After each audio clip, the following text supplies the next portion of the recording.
For over 100 years, humanity built its entire understanding of itself on a number nobody had actually calculated. Skin color, hair texture, facial structure, these became the evidence. Nations were built on it. Wars were fought over it. Immigration laws were written around it.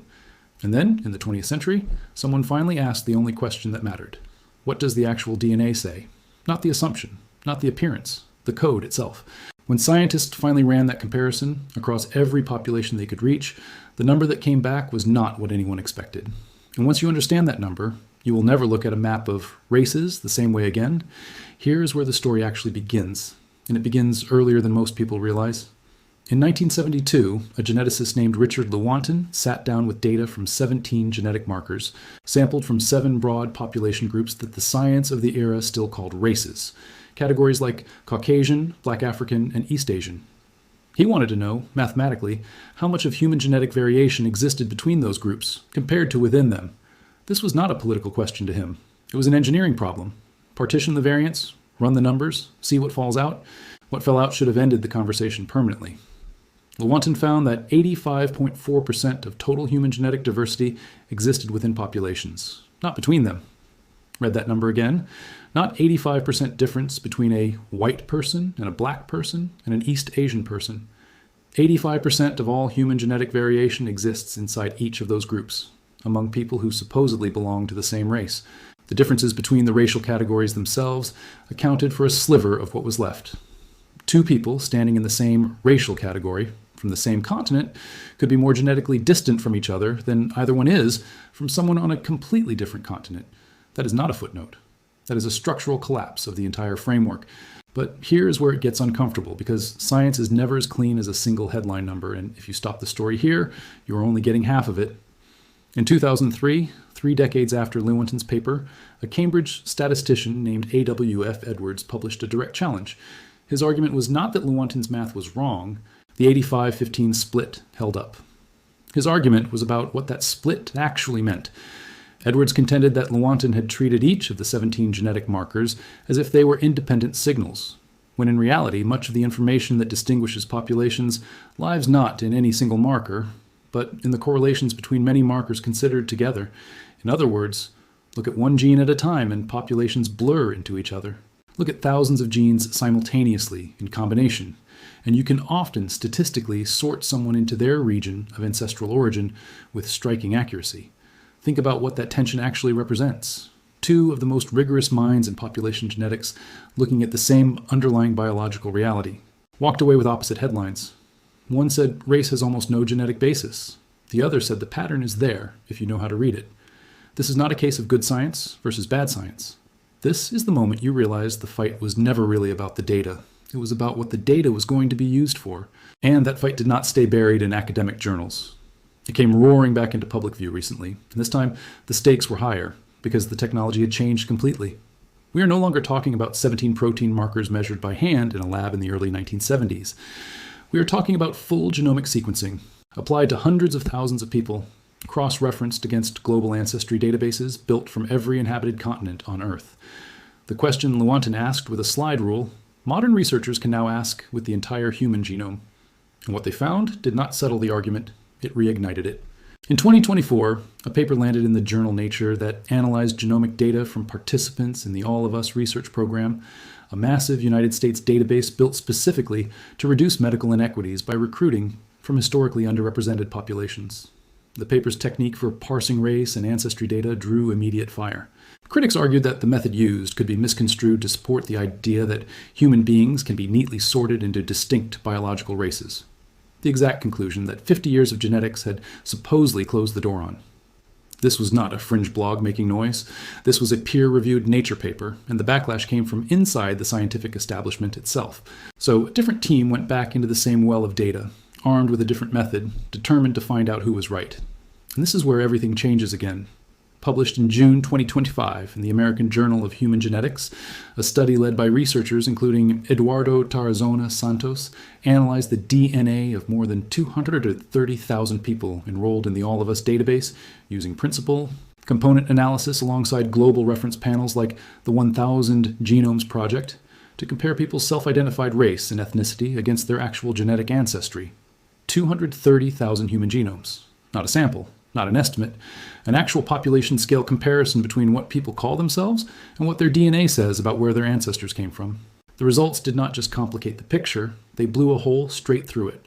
The researchers found that most genetic variants existed within self-identified racial and ethnic groups rather than between them, confirming, more than 50 years later and with vastly more powerful tools, the same core pattern Lewontin had first detected in 1972. But this study went further than the original. Instead of finding distinct genetic clusters that lined up neatly with racial categories, the team found gradients, continuous streams of genetic variation flowing across and through the boundaries that white, black, and Asian American are supposed to represent. A gradient, not a border, not a wall. A slope with no clean line anywhere on it marking where one race ends and another begins. Now think about what that finding does to everything built on top of the old assumption. Medicine, forensics, immigration categories, census data, entire academic disciplines have operated for a century as though race were a stable biological unit you could measure, sort, and predict outcomes from.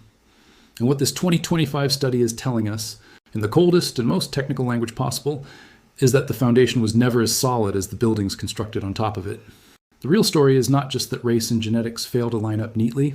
The real story is how badly they fail to line up once you start looking at real people instead of theoretical categories.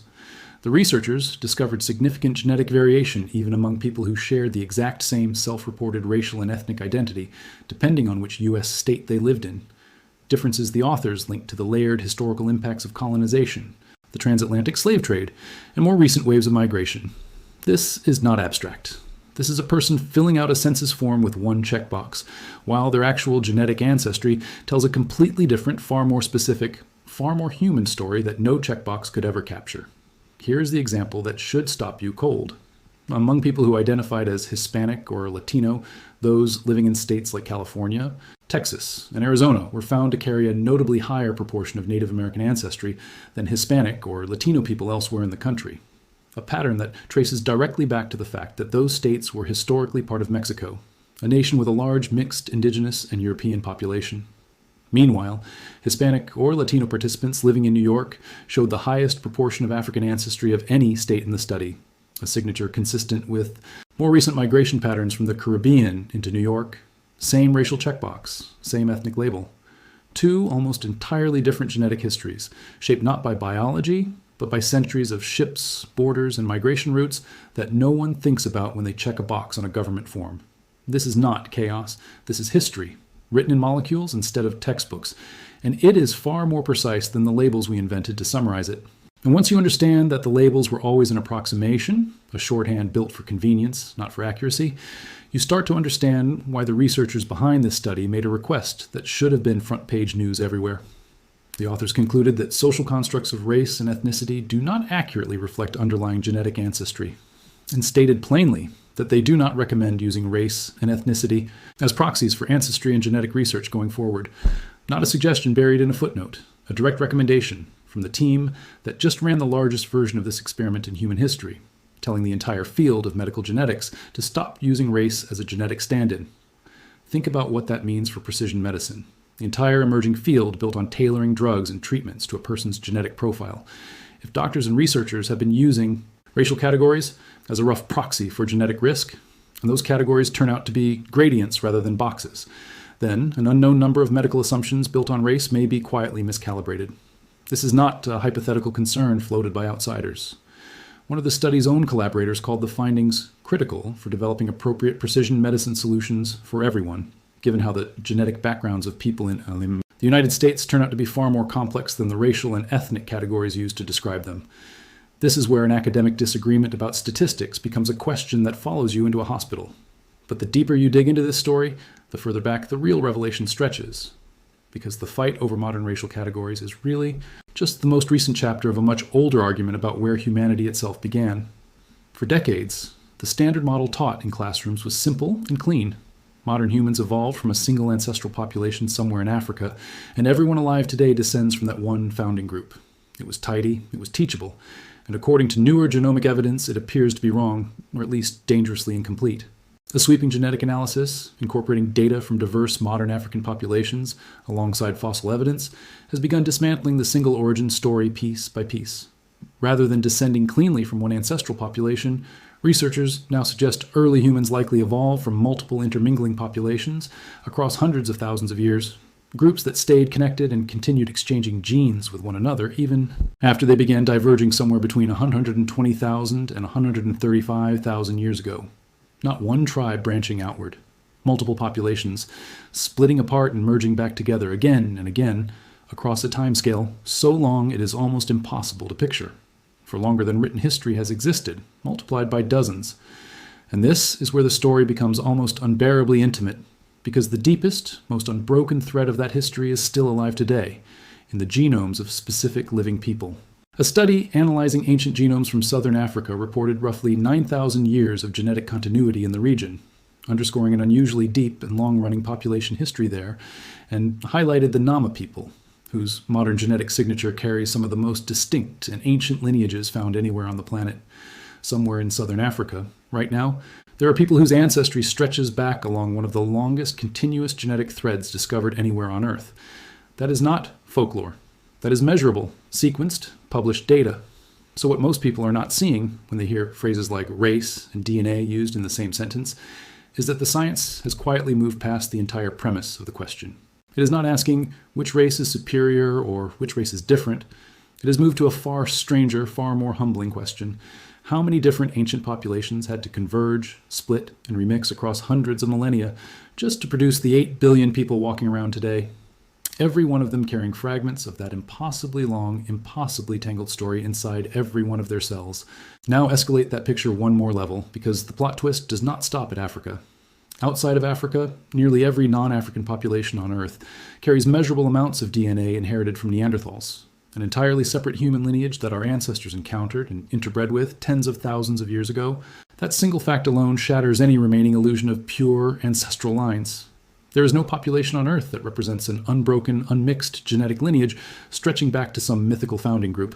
Every population is a mosaic. Every one of us is already a genetic remix, stitched together from multiple ancient populations that our ancestors met, mingled with, and absorbed, long before anyone had invented the concept of a race to sort any of it into boxes. This is the part where the old framework does not just weaken, it inverts completely. The traits people have historically used to define race, skin tone, hair texture, facial features, are not, genetically speaking, deeply rooted markers of ancestry at all. They are surface-level adaptations, shaped rapidly and repeatedly by local environments, particularly by exposure to ultraviolet light near or far from the equator. And critically, these traits did not evolve once, in one place, and then spread outward with a single population.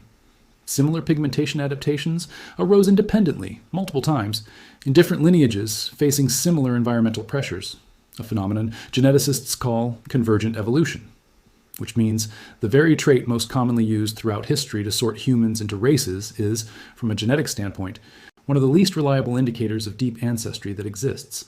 The marker doing the most cultural work was, biologically, doing almost none of the actual work.